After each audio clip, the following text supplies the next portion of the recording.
नमस्कार दोस्तों, एक बार पुनः आप सभी का हार्दिक स्वागत है आप सभी के अपने YouTube channel being a best teacher पे। आज की इस क्लास में हम CBLU यूनिवर्सिटी के लिए इम्पोर्टेंट क्वेश्चंस डिस्कस करेंगे। बीएड सेकेंड ईयर का सब्जेक्ट रहेगा assessment for learning and questions PDF आप फ्री ऑफ कॉस्ट हमारी मोबाइल एप्लीकेशन या टेलीग्राम हैंडल से डाउनलोड कर सकते हैं। और जिन स्टूडेंट्स को आंसर्स के PDF की नीड है तो ये एक पेड PDF रहता है which will cost you 125 rupees. English और हिंदी मीडियम में दोनों में अलग अलग लिंक और अलग अलग PDF है, आप वीडियो को डिस्क्रिप्शन बॉक्स से डाउनलोड कर सकते हैं। बाकी अगर आप कुछ पूछना चाहते हैं, कोई डाउट्स या कुछ सजेशंस हैं तो comment section is always open for you, अपने कमेंट्स ड्रॉप ज़रूर करिएगा। एंड ये रहेगा बीएड सेकेंड ईयर के लिए। अगर आप क्लासेस के माध्यम से समझना चाहते हैं तो बैच ज्वाइन कर सकते हैं और सभी सब्जेक्ट्स के इंपॉर्टेंट क्वेश्चन आंसर के PDF चाहिए तो कंबाइंड फॉर्म में मोबाइल ऐप पे आपको देखने को मिल जाएगा, आप इसमें भी एनरोल कर सकते हैं। Let us start. First question is, what is relationship between assessment and evaluation? Describe the objectives of evaluation in schools. यानी कि आकलन और मूल्यांकन के बीच क्या संबंध है? स्कूलों में मूल्यांकन के उद्देश्यों का वर्णन करें। दूसरा प्रश्न, examination as a tool of assessment, काफी बार ये प्रीवियस ईयर में आया है। और NCF 2005, ठीक है, NCF 2005 का विजन है असेसमेंट फॉर लर्निंग पे, वो बताएं। मूल्यांकन के लिए एक उपकरण के रूप में परीक्षा का वर्णन करें। अधिगम के लिए मूल्यांकन NCF 2005 का दृष्टिकोण का क्या वर्णन है, मतलब वर्णन आपको करना है। फिर है ये आपको नोट्स लिखने हैं, ये लॉन्ग क्वेश्चन ही है, डिवाइड हो रखा है।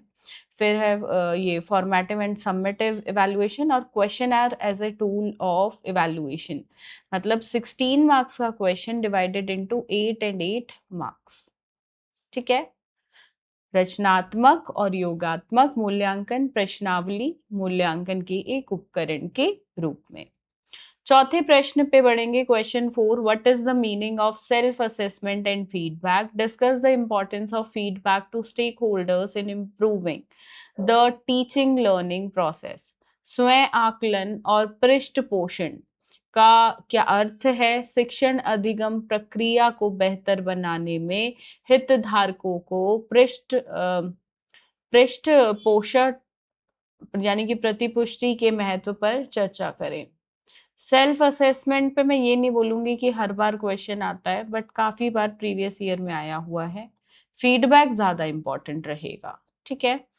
Then diagnostic testing and remedial, ये आता ही आता है लगभग। यूजेस और लिमिटेशंस इसके यहाँ पूछे हैं, यानी कि निदानात्मक परीक्षण और उपचारात्मक शिक्षण।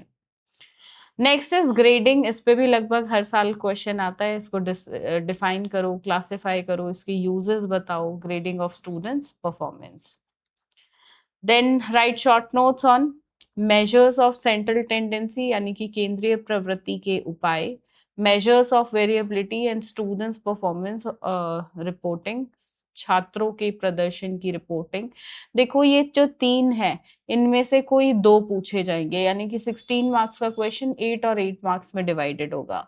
अगर तीनों पार्ट्स आते हैं बाय चांस तो आप पे चॉइस छोड़ देगा एग्जामिनर कि भाई कोई भी 2 आप कर लीजिए।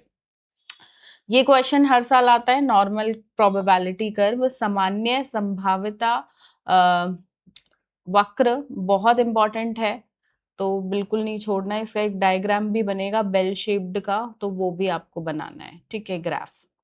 देन डिस्क्राइब द टेक्सोनॉमीज, ये ब्लूम टेक्सोनॉमी की यहाँ पे बात हो रही है। ब्लूम टेक्सोनॉमी एक ऐसा टॉपिक है, नोट्स बुक्स जहां मर्जी से पढ़ लो, समझ नहीं आएगा, इसके लिए क्लास की जरूरत पड़ेगी। यूट्यूब पे लिखिएगा ब्लूम टेक्सोनॉमी, आगे हमारे चैनल का नाम लिख देना बीइंग अ बेस्ट टीचर, आपको मेरी वीडियो देखने को मिलेगी। ये वीडियो देख लेना, हैंड रिटन नोट्स के माध्यम से मैंने समझाया है, बहुत आसानी से आपको समझ आ जाएगा। और मैं आपको बता दूं, चाहे यूट्यूब पे और कोई भी वीडियो देख लेना, ये टॉपिक में कंफ्यूज रहोगे।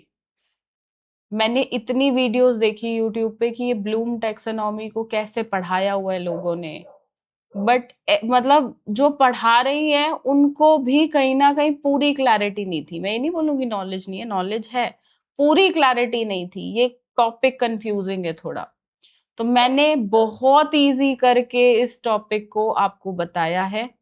एक बार वो YouTube वीडियो देख लेना, गारंटी मेरी है आप टॉपिक को भूलोगे नहीं और बहुत आसानी से समझ आएगा।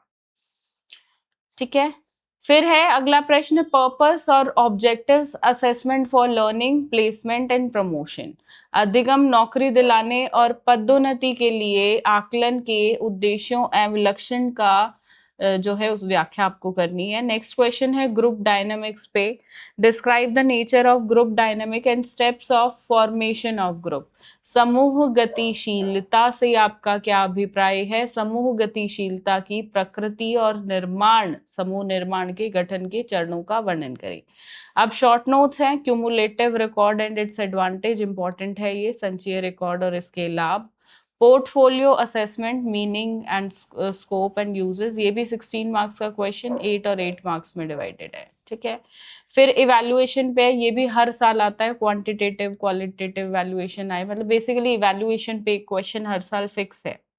ठीक है, तो ये अत्यंत 13 ही महत्वपूर्ण प्रश्न है यहाँ से। और देखो ये जितने भी लॉन्ग क्वेश्चन है यहीं से 4 मार्क्स वाले शॉर्ट भी आपको देखने को मिल जाएंगे, तो वो अलग से कुछ नहीं करना, ये इनफ है। सिर्फ ये करो, यहां से कुछ मत छोड़ना, यहां से छोड़ोगे तो बात नहीं बनेगी। ठीक है, चलो बाकी study from the answers PDF, आपके लिए चीजें और आसान हो जाएगी, एग्जाम में कैसे लिखना है, इजी लैंग्वेज में चीजें समझ आएंगी, आप अपना टाइम बचा सकते हो और आसानी से चीजों को समझ सकते हो। ठीक है, बाकी कुछ पूछना चाहते हैं तो कमेंट करके बिल्कुल पूछिएगा। बाकी हम मिलेंगे नेक्स्ट सब्जेक्ट के इंपॉर्टेंट क्वेश्चंस को करेंगे डिस्कस। तब तक के लिए अगर चैनल को सब्सक्राइब नहीं किया है तो ज़रूर कर लीजिएगा, और वीडियो थोड़ी सी भी हेल्पफुल लगी हो ना तो एक लाइक ज़रूर कर दीजिएगा। धन्यवाद, जय हिंद।